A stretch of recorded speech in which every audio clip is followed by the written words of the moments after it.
Second lecture in the merchandising activities to explain how a periodic inventory system operates and what is the operating cycle in the periodic inventory system. In the previous lecture, we already learned what is the operating cycle in the perpetual inventory system. So we have two kinds of inventory system in most of organizations.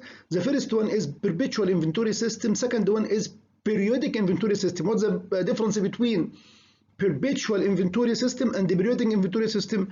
Perpetual means updating inventory after each transaction. On the other hand, periodic inventory updating inventory at end of the period. I repeat it again. What kind of inventory? Inventory is a current asset.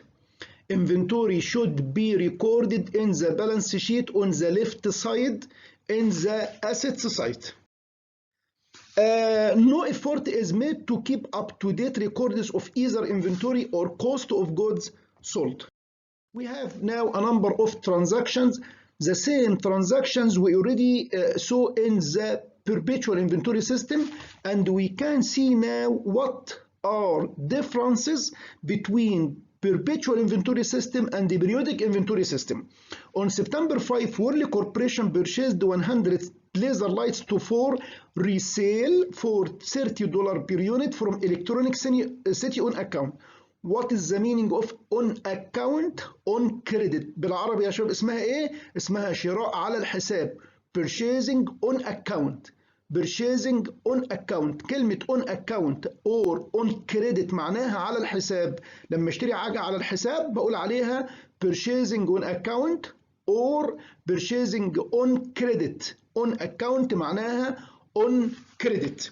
Now the first transaction, we can now make a clear observation or a clear distinction between what happened in perpetual inventory system and what happened in a periodic inventory system. In the perpetual inventory system, we have to record the inventory in the debit side. But in the periodic inventory system, we have to record the purchases in the debit side. Now, let us make a journal entry in the journal, in the general journal for this transaction on September 5. September 5 date, purchase debit for 3,000, accounts payable credit for 3,000. طيب يا شباب، ليه الاكونتس payable هنا credit؟ Because accounts payable is a liability. If any liability increase will be credit. احنا خلاص حافظين الكلام ده. Any accounts payable increase will be credit and the purchase is an expense. واحنا حافظين ان الاكسبنس دايما debit والاكونتس payable credit. So in this transaction, purchase debit 3,000, accounts payable credit for 3,000. On September 10, Worley Corporation sold it in laser lights for $50 per unit on account. Again, what is the meaning of purchase on account? شراء على الحساب. طيب selling on account بيع على الحساب. احنا واخدينها قبل كده. Purchasing on account will create AB. طيب selling on account will create AR. What is the meaning? What is the difference between EB and AR? AB accounts payable, AR accounts receivable. Receivable means asset. Payable حاجة هتدفعها يبقى liability التزام عليك. يبقى AR is an asset, AB is a liability. AR is an asset, AB is a liability. In this transaction, September 10, accounts receivable debit 500, sales credit 500. Sales is a revenue يا شباب. Sales is a revenue. In this transaction for periodic inventory system, we only record only one transaction. In the perpetual inventory system, we have to record two transactions. One transaction for sell, one transaction for cost, one transaction for revenue, and one transaction for cost. Now, on September 15, Worley Corporation paid Electronic City 3,000 for the September 5 purchase. Now we have to pay accounts payable 3,000. 3,000, from where we compute 3,000? 3,000 computed as follows. 3 دولار $30 purchasing price multiplied by 100 laser lights. 100 laser light times $30 equal $3,000. Accounts payable 3,000 in debit side, cash in credit side 3,000. On September 22, Worley Corporation received 500 from ABC Radio as payment in full for their purchase on September. Cash debit, accounts receivable credit. What happened in this transaction? Cash increase and accounts receivable decrease. If cash increase, debit side. If accounts receivable decrease, debit side. If decrease, debit side. if increase credit side. احنا خلاص حفظنا الكلام ده في الديبت والكريدت. لو ما فهمتش الديبت والكريدت مش هتفهم محاسبه. يبقى لازم تعرف ايه هي الاصول الاسيتس وايه هي الالتزامات اللايبيليتي. In this transaction one asset increase one asset decrease. Which asset increase? Cash. Which asset decrease? AR, accounts receivable. يبقى one asset increase cash and one asset decrease accounts receivable should be recorded in the credit side. At end of the period in the periodic inventory system, we have to calculate COGS. What is the meaning of COGS? Cost of goods sold. بالعربي تكلفة البضاعة المباعة. يبقى لو انا سالتك قلت لك كومبيوتنج سي او جي اس بنحسبها فين؟ تقول لي بنحسبها في البريودك انفنتوري سيستم at end of the period.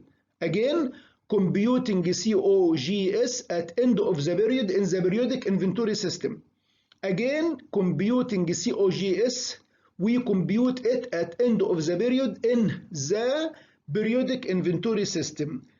What is the formula to compute and calculate COGS? Inventory beginning plus purchases during the period minus inventory ending. Inventory beginning plus purchases of merchandise during the period minus inventory ending. If I add inventory beginning plus purchase of inventory of merchandise during the period minus inventory ending equal COGS. COGS means the cost of goods sold that should be recorded in the income statement of a merchandising company deducted from sales revenue. Sales revenue minus COGS equal gross profit or gross margin minus expenses equal net income or net profit. يبقى أكدوا على الجزئية دي يا شباب كويس جدا. How to compute COGS. ادي COGS cost of goods sold can be calculated as follows. Inventory beginning add purchase equal cost of goods available for sale minus inventory ending at end of the period equal COGS or cost of goods sold. Creating a cost of goods sold account. Now طبعا الشريحه اللي احنا واقفين عندها اللي فاتت دي بس يا شباب، دي اللي داخله معانا في الاختبار ان شاء الله، اللي هي how to compute COGS. how to compute COGS. اللي جاي ده كله بيعرفك ازاي بنعمل closing entries for inventory beginning for inventory ending. لكن الاجزاء ديت مش داخله معانا في الاختبار. اللي داخل معانا في الاختبار اخر حاجه في هذا الفيديو او في هذا التسجيل داخل معانا في الاختبار how to compute COGS. Again, how to compute COGS. How to compute COGS in the periodic inventory system at end of the period. Because this reason its name periodic. هم كده سموه ليه periodic inventory system؟ نظام التخزين الدوري جاي من كلمة period. period يعني فترة. كلمة period معناها فترة يا شباب. periodic inventory system معناه نظام المخزون الدوري أو نظام المخزون اللي هو على فترات اللي احنا بنعمل بيها updating inventory and updating cost of goods sold at end of the period. يبقى أقول تاني الجملتين دول. perpetual inventory system updating inventory after each transaction during the year. But in the periodic inventory system, updating inventory and updating the cost of goods sold at end of the year in the periodic inventory system نظام المخزون الدوري in the periodic inventory system. وبكده يبقى خلصنا الجزء بتاع periodic inventory system و perpetual inventory system. ندخل على حاجة جميلة دلوقتي اسمها شروط الائتمان credit terms and cash discounts.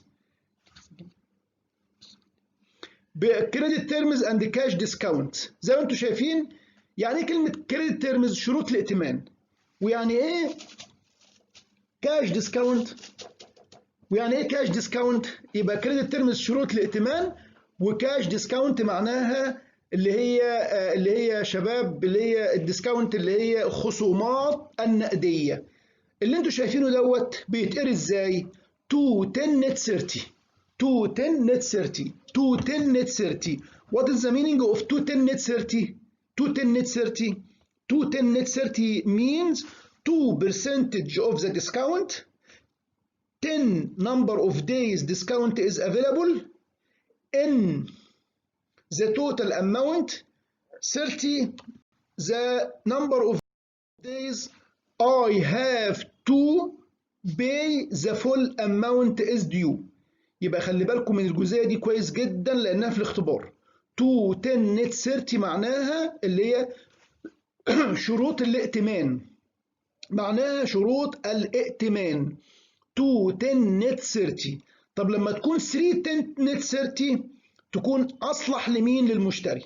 طب 410 net 30 أحسن، 510 net 30 أحسن، 610 net 30 أفضل. يبقى which the first number increase it will be credit for the buyer from the buyer perspective. يعني ايه كلمة buyer perspective؟ وجهة نظر المشتري. طيب seller perspective وجهة نظر البائع. يبقى كل ما تزيد الاثنين تبقى 3 تبقى 4 تبقى 5 من وجهة نظر المشتري تكون أفضل. من وجهة نظر المشتري بتكون أفضل. وعندنا ريكوردنج بيرشيز ات نت كوست ديت يا شباب مش داخله علينا في الاختبار، احنا اللي هناخدها اللي هي الجروس ميثود اللي هي في المحاضره اللي جايه ان شاء الله. جروس ميثود هناخد الجروس ميثود ان شاء الله في المحاضره القادمه. والسلام عليكم ورحمه الله وبركاته.